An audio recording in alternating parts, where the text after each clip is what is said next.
Bismillahirrahmanirrahim. Alhamdulillahi Rabbil Alamin. Wassalatu wassalamu ala sayyidina wa nabiyyina Muhammad wa ala alihi tayyibin tahirin wa sahbihi al-muntajibin wa ala al-jami' al-anbiya illahi wal mursalin. Me emrin e Allahut, të gjithë mëshirshmit, mëshirëplotit.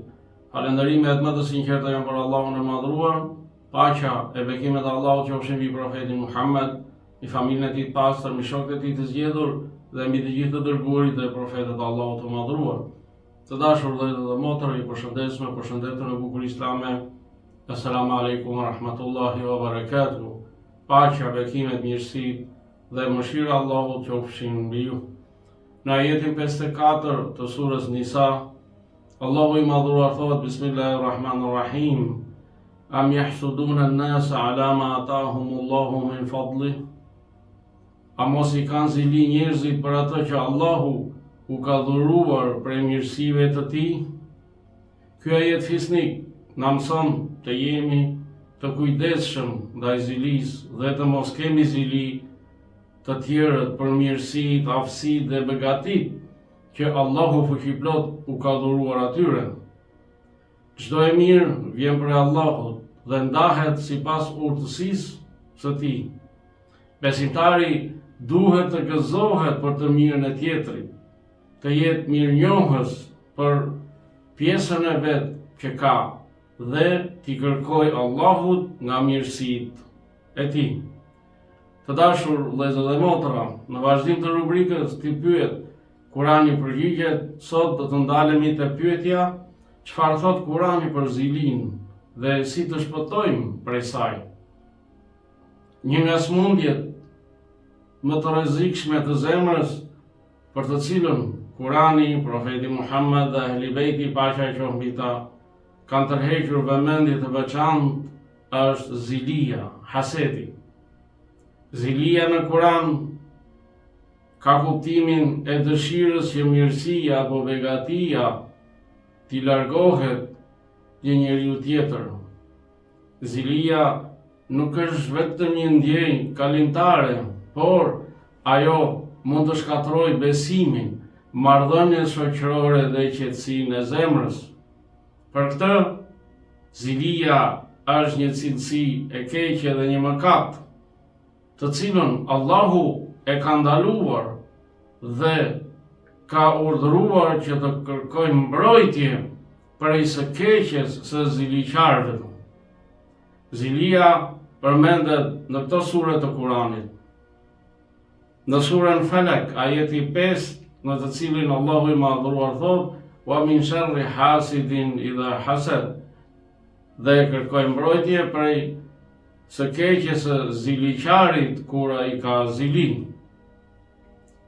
Ky është një urdhër i drejtë për drejtë për të kërkuar mbrojtjen e Allahut nga e keqja e ziliqarit. Zilia përmendet gjithashtu në surën Bekare, ajetin 109, në të cilin Allahu i madhruar thotë: "Shumë prej udhëtarëve të librit do të dëshironin që pasi keni besuar, t'ju kthenin përsëri në mosbesim nga zilia që buron prej vetës së tyre." Ky ajet tregon zilin që mohuesit ushqenin ndaj muslimanëve dhe vazhdojnë akoma. Edhe në këto ditë ta ushqejnë këtë zili. Gjithashtu, zilia përmendet edhe në surën Nisa, në ajetin 54, në të cilin Allahu i madhruar thotë: "A mos i keni zili njerëzit për atë që Allahu u ka dhuruar prej mirësive të tij?" Zilia është ndër mëkatet e para në histori. Historia e parë e zilis nuk fillon me njeriu, por me shejtanin e mallkuar. Kur Allahu urdhëroi engjëjt të përuleshin, të bënin sejdë para Ademit, Iblisi refuzoi. Në ajetin 12 të surës Al-Araf, Allahu i madhruar thotë: "Qala ana khayru min, khalaqtani min narin wa khalaqtahu min tin." Ai, për Iblisi, tha: "Unë jam më i mirë se ai", pra se njeriu, mua më krijove nga zjarri, kurse atë pra njeriu nga balta. Pastaj zilia u shfaq tek bijt e Ademit. Kur Allahu pranoi kurbanin e Habilit dhe jo të Kabilit, ai për Kabilit tha: "Qala la aqtulannak." Do të vras, tha, do të vras. Sura Maide, ajeti 27. Dhe kështu ndodhi vrasja e parë në historinë njerëzore. Dhe kjo vrasje ndodhi pra për shkak të zilisë. Shumë krime e kanë fillesën e tyre tek zilia. Kurani urdhëron të kërkojmë mbrojtje nga zilia. Allahu i madhruar na mëson pra një lutje të përditshme, që është pikërisht pra ajeti 5 në surën Falak, ku thuhet dhe nga e keqja e ziliqarit kur zilia e tij pra shfaqet. Padyshim, është domethënë se që Allahu e përmend zilin krahas magjisë dhe errësirës së natës. Kjo tregon se dëmi i saj, dëmi pra i zilis, është shumë i madh. Prandaj pra, le t'i kërkojmë gjithmonë mbrojtje Allahut nga zilia e ziliqarëve. Idhëtarët e librit e kundërshtuan profetin Muhammed sallallahu alaihi wa ali për shkak të zilisë. Për këtë, në ajetin 109 pra të surës Bakara, Allahu i madhruar thot: shumë prej idhëtarëve të librit do të donin t'ju kthenin në mosbesim pas besimit tuaj nga zilia që kishin në zemrat e tyre. Pra problemi i kundërshtimit të profetit nga ana e idhëtarëve të librit nuk ishte mungesa e argumenteve. Problemi ishte zemra e tyre e sëmur nga zilia. Njeriu ziliqar nuk e pranon të vërtetën kur ajo vjen nga dikush tjetër, por gjithmonë e kundërshton. Edhe vëllezërit e Jusufit alayhis salam ranë në zili. Në ajetin 8 të surës Jusuf, Kurani thot: kur than Jusufi dhe vëllai i tij janë më të dashur për baban ton se sa ne. Nga kjo zili, ata planifikuan ta largonin Jusufin nga babai i tij, kështu që një ndjenjë e fshehur në zemrat e tyre u shndrua në një komplot për të zhdukur pra vëllain e vet. Sa familje janë prishur për shkak të zilisë. Sa miqësi janë shkatëruar për shkak të zilisë. Sa bashkëpunime janë ndërprerë për shkak të zilisë.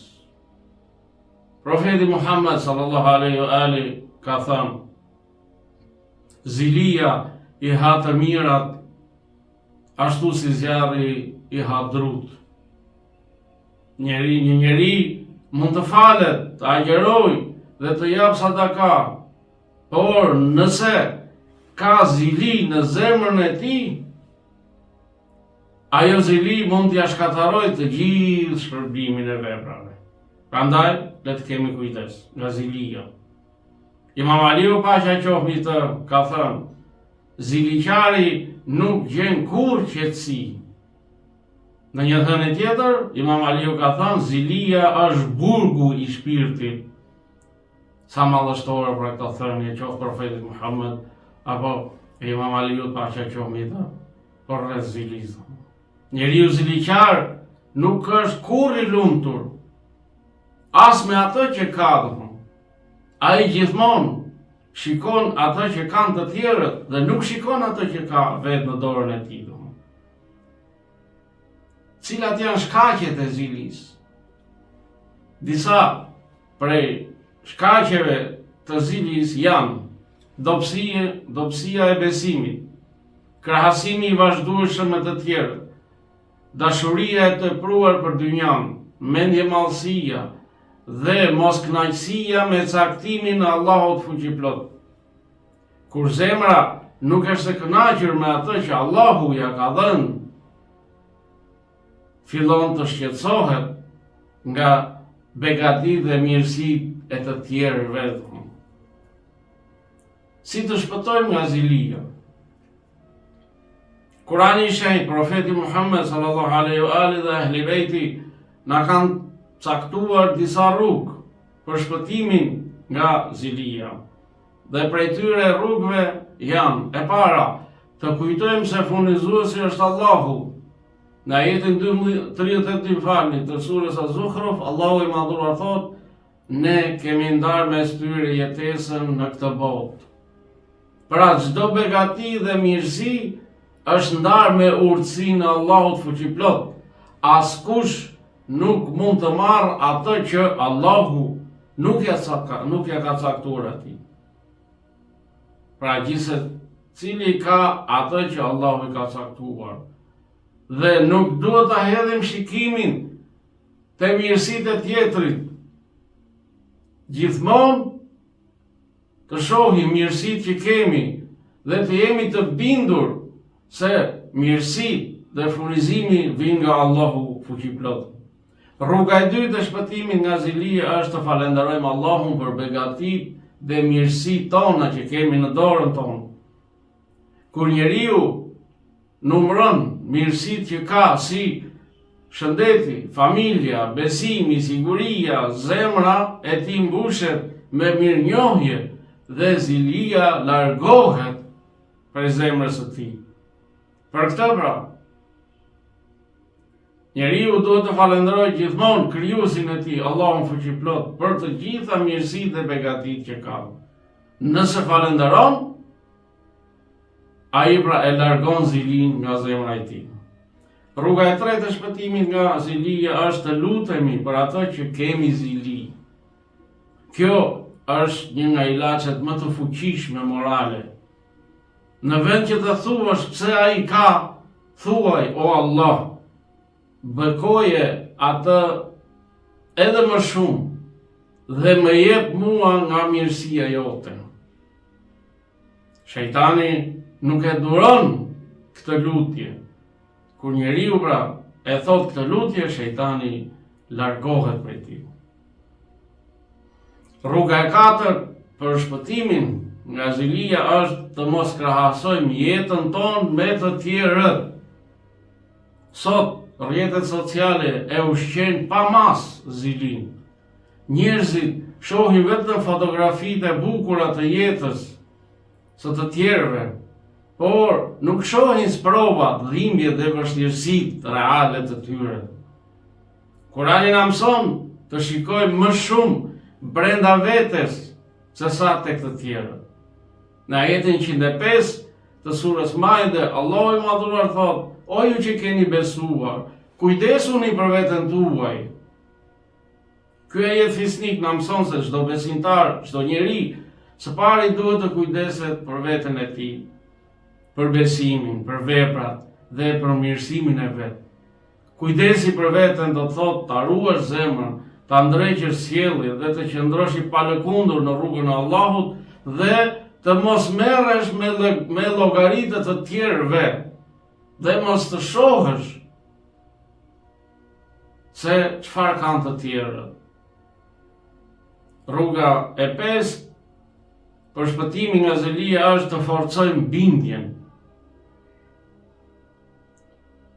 Profeti Muhammed sallallahu alaihi wa alihi ka thënë: pasuria nuk është në shumicën e pasurisë, por në pasurinë e shpirtit. Pra, kur jemi të bindur shpirtërisht se Allahu është furnizuesi, kur jemi të bindur se zilia të shkatëron, të dëmton, atëherë njeriu pra është i kënaqur dhe nuk mendon për pasuri tjetër më të madhe se sa pasuria e shpirtit të tij. Kur ai shpirt është i bindur dhe i kënaqur me dhënien që Allahu i ka dhënë atij. Të dashur vëllezër dhe motra, kur dikush sheh suksesin e tjetrit dhe gëzohet për të, kur lutet për të, kur e falenderon Allahun për mirësitë që u ka dhënë robërve të tij, kjo do të thotë se ai njeri ka zemër të pastër. Imam Sadiku paqja qoftë të thotë se besimtari dëshiron për vëllain e tij atë që dëshiron për veten. Ky është morali i njerëzve të devotshëm. Të dashur vëllezër dhe motra, zilia në fillim nuk dëmton të parin atë që e ka zili tjetrin. Por fillimisht zilia djeg zemrën e ziliqarit. Njeriu ziliqar jeton në vuajtje dhe edhe kur nuk ka ndonjë fatkeqësi. Ndërsa zemra që është e kënaqur me Allahun jeton e qetë, edhe nëse nuk ka shumë pasuri. Të dashur vëllezër dhe motra, kjo pra është zilia sipas Kuranit. Dhe këto ishin rrugët për të shpëtuar nga zilia. Dhe ta lutim Allahun gjithmonë të themi: o Zot, pastroj zemrat tona nga zilia, urrejtja dhe smira. Na bëj për atyre që gëzohen për mirësitë të tjerëve dhe që janë të kënaqur me caktimin tënd. Mbushi zemrat tona me dashuri, sinqeritet dhe falënderim ndaj Teje. Allahu na bëft për atyre që qëndrojnë larg zilis dhe qofshin gjithmonë të kënaqur me caktimin e Allahut fuqiplot. Allahu ju ruaj ju dhe familjet tuaja kudo që t'jeni. Assalamu alaikum wa rahmatullahi wa barakatuh. Paqja, bekimet, mirësi dhe mëshira Allahut qofshin mbi ju.